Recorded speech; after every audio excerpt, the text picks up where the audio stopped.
Why does pattern recognition and knowing history matter now more than ever? Great question. I would love to tell you.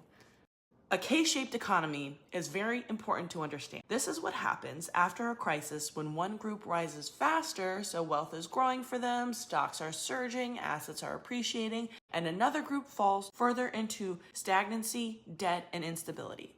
So we're picturing that letter K, top line going up and bottom line going down. It's the same country, the same system, supposedly, producing two completely different economic realities. And I gotta say that the US didn't just suddenly become K-shaped in 2020. It has been built this way. Let's take a walk through history. From the beginning, this was a dual economy.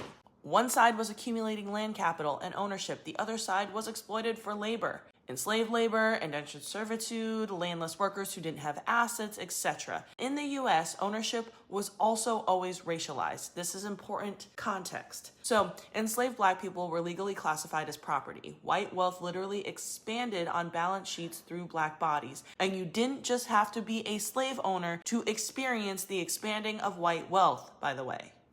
After emancipation, Reconstruction's dismantled, lands being taken, sharecropping created debt traps, and then we have time going on, redlinings blocking home ownership, and a myriad of other racialized barriers that were put into play. This is a good time to say, my original video was far more detailed about everything that I'm going to say in this video and everything that I've already mentioned, but it was over 15 minutes long, and I know that's just too long for most of y'all. So don't hit me with the you forgot this and you forgot that. It's my least favorite comment when people do that, by the way.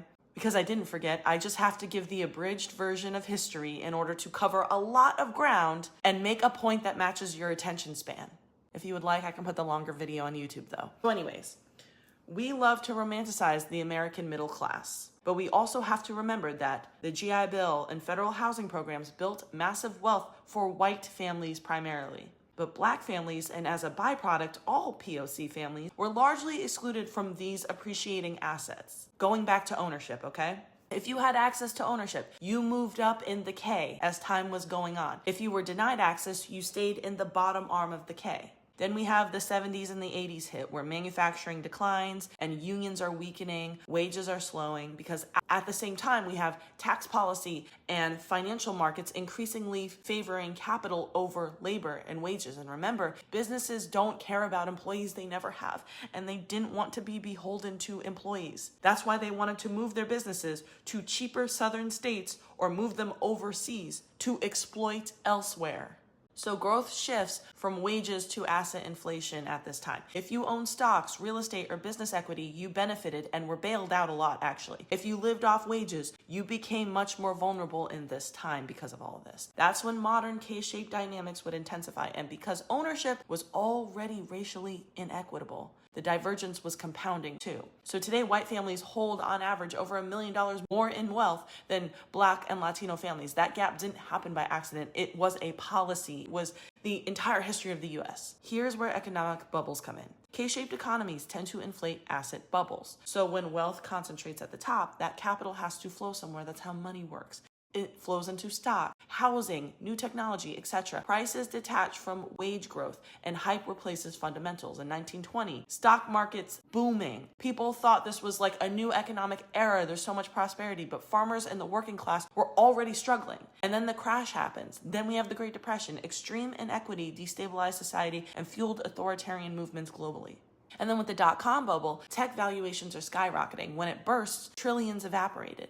That top recovered because they still owned capital. The bottom absorbed all the instability. 2008, the housing bubble, subprime loans disproportionately targeted Black and Latino communities. And when it collapsed, those communities lost generational wealth. After quantitative easing, asset holders were able to recover, but renters and foreclosed families didn't. The pattern is wealth concentrates, assets inflate, wages lag, debt expands, bubbles burst, and then recovery goes to the owners and the case steepens. And I have to add that historically, it would take over a decade to see the economy stabilize after a bubble crash. So imagine that now, post-pandemic, and I say that loosely because COVID is still very much an issue. This is one of the clearest K-shaped moments in modern history. The top 10% drive nearly half of consumer spending. markets hit record highs. Companies are having record profits, but they're largely driven by a handful of mega cap AI companies circle jerking each other, investing, just moving the same amount of money around to each other, and AI valuations are surging, many without strong revenue fundamentals or returns at all. Meanwhile, households are dealing with rising rent and record credit card debt, layoffs,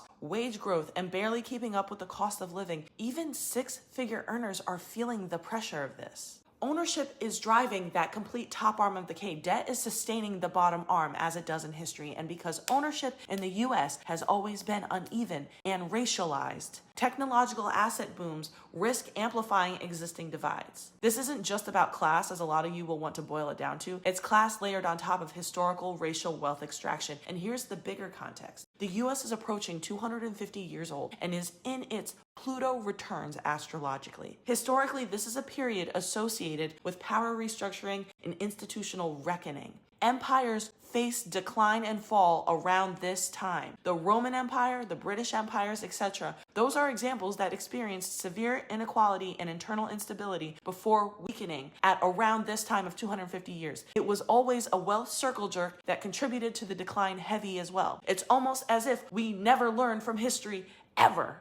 And this is all because extreme inequity strains the social contract. When large segments of the population feel structurally locked out, not temporarily struggling, but permanently excluded, trust erodes, obviously. K-shaped economies are not stable long-term, and as a side note, the lack of ethics around AI that is dangerously overvalued and producing almost no return is crazy. So I want you to understand ownership is something to pay attention to.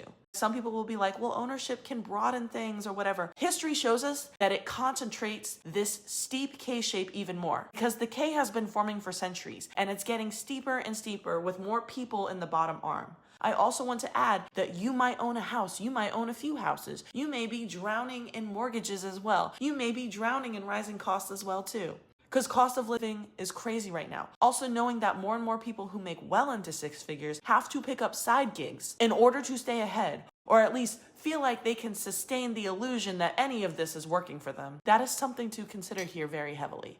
More and more people are finding themselves either in or trending towards the bottom arm of that K, and many, many more who might not even be trending yet are afraid of it, because they see its inevitability. A bubble bursting right now would be quite detrimental for a lot more people, now more than ever. And if you want the longer video, let me know. Until next time, y'all.